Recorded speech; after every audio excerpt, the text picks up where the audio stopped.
ایک دن حضرت عمر نے چاہا کہ میں نہ کچھ خاص نصیحتیں کروں لوگوں کو، کچھ خاص پیغام دین کا دوں. تو آپ نے لوگوں کو مسجد میں جمع کیا تو کافی سارے لوگ جمع ہو گئے، شہری بھی دیہاتی بھی. حضرت فاروق اعظم رضی اللہ تعالیٰ عنہ نے کتاب و سنت کے پیغام کو بڑا چن کے، بڑا تلاش کر کے اور بڑی ذوق سے، بڑی وارفتگی کے ساتھ، بڑے خاص لہجے میں ان لوگوں تک پہنچایا. جناب عمر نے بڑے درد سے باتیں کی اور لوگوں نے سنی. گفتگو ختم ہو گئی، لوگ اپنے اپنے گھروں کو چلے گئے.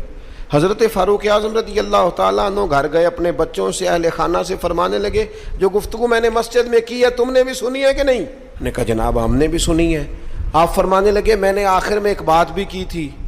کہا جی ہاں آپ نے آخر میں کہا تھا جس نے میری بات پر عمل نہ کیا میں سزا بھی دوں گا، کوڑا بھی اٹھے گا، حد بھی جاری ہوگی.